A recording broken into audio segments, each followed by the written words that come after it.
trend of record number of coronavirus infections continued yesterday as well, with the highest single-day spike of 358 positive cases. With the massive daily increase in COVID count, the situation has been a serious dampener on the government aspirations of relaxing the nationwide lockdown sooner than the later. Good morning, I'm Sarah Sapsanama, and these are the top stories of the hour. The total number of COVID-19 cases in Nepal climbs to 3,830 with 358 new cases yesterday and 24 more this morning. Coronavirus deaths stand at 14. The government delays in controlling the COVID-19 pandemic and normalizing public life. High-level government mechanisms fail to draft a new modality of the lockdown. Nepal's trade deficit goes down by 14% this fiscal year, scenario mainly attributed to the drop in petroleum prices and import of raw materials. And a study by London Imperial College estimates lockdowns saved over 3 million lives from COVID-19 in Europe. Studies hail lockdown in saving lives across the world.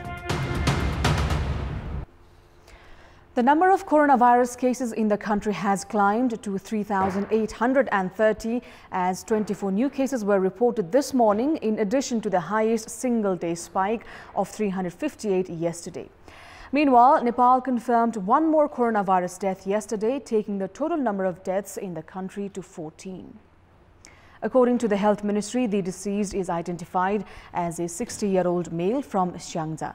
The deceased succumbed to the virus while in isolation in Pokhara Academy of Health Science. Out of 100,000 samples tested through the PCR method, 3.8% tests have turned out positive. 21 COVID-19 patients, including 20 males and 1 female, were discharged from several hospitals after full recovery yesterday, taking the total recovery to 488. Sarlahi reported the highest number of new cases with 120 individuals infected with the virus yesterday.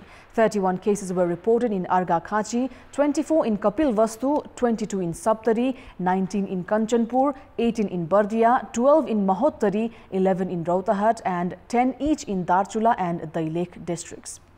Likewise, 9 cases each were reported from Jhapa and Morang, while 8 each from Parsa and Putan, 7 each from Bara, Chitwan and Dadelthura, and 5 each from Salyan and Rupandehi.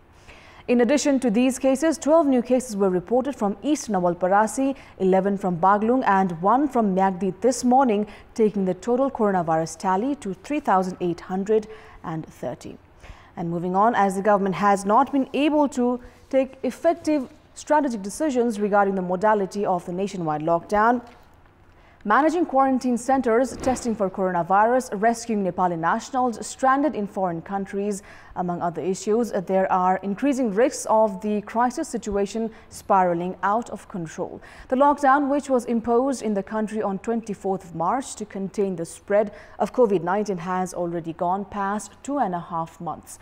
The cabinet meeting held on 30th of May had directed the high-level committee led by Deputy Prime Minister Ishwar Pokhrel to create a work plan to ease the lockdown within 2 days. However, the work plan has not been in place as of yet. Meanwhile, the number of vehicles plying on the streets has increased and the number of pedestrians has also started to go up substantially. Various stores have also started to open on their own, challenging the lockdown. The daily meetings of government mechanisms, which should have created a clear work plan to increase economic activities in the country to normalize public life, have failed to take any conclusive decisions. Over 40,000 Nepalese stranded in Gulf nations, Malaysia and other countries have listed their names to return home. However, the government is still unclear regarding who should be responsible for the airfares, testing for COVID-19, among other issues. Earlier, similar chaos was seen when the government was confused on whether or not to let people in cities return to their hometowns.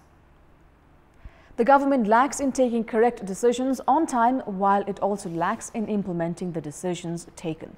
As the government has not been able to manage and test COVID-19 according to the criteria presented by the Health Ministry, the ill-managed quarantine centers themselves are spreading the virus.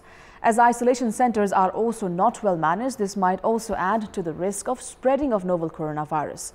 With the lack of coordination among all the 3 levels of government, expected results are a far cry.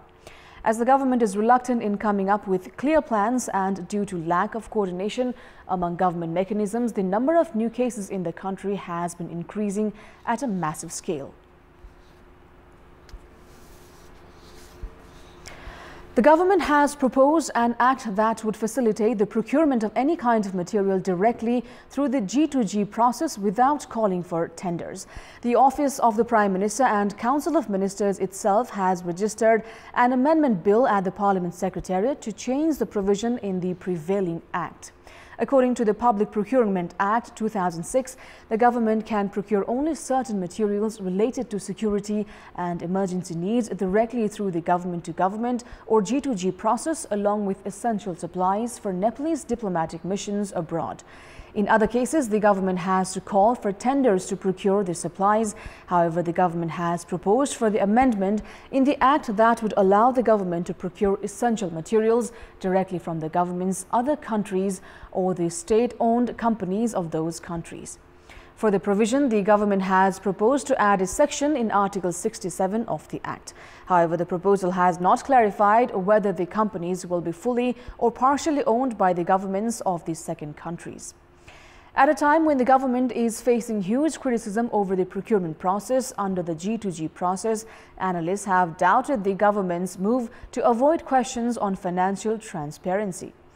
If the proposed bill is passed without any amendment, it would facilitate the government to move ahead with the procurement process of controversial security press through the G2G process. The Public Procurement Monitoring Office, which had drafted the bill, however, has expressed its ignorance regarding the issue.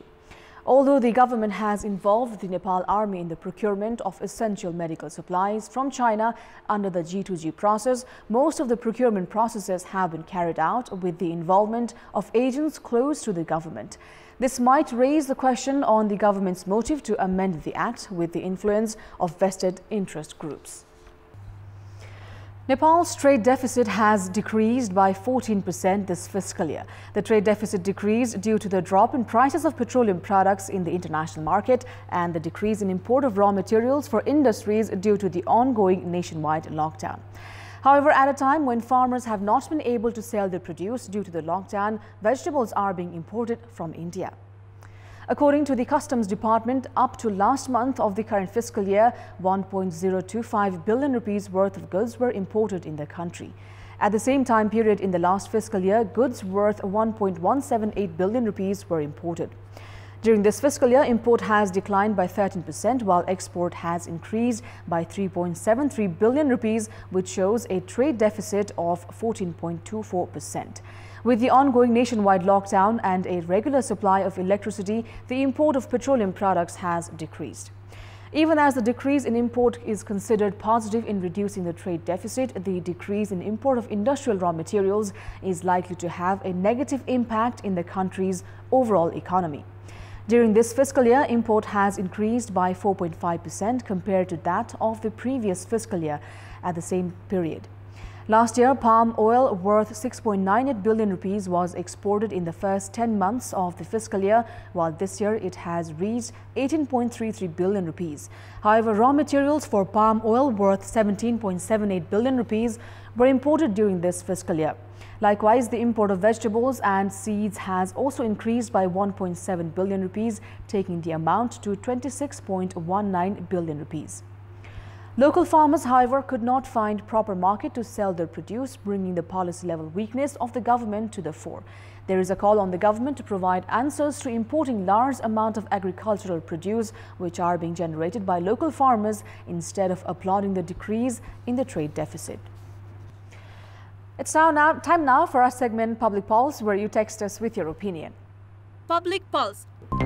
And the question is, what's your say on the administrative changes made at the Health Ministry during the time of the pandemic? Your options are A, regular process, B, short-sightedness of leadership, and C, result of differing interests. The voting is on. Type NEWS, select your option A, B or C and send it to 34001 to share your opinion with us. That's all for the moment. Keep watching Kantipur Television HD for more news and entertainment. Stay safe and have a good day.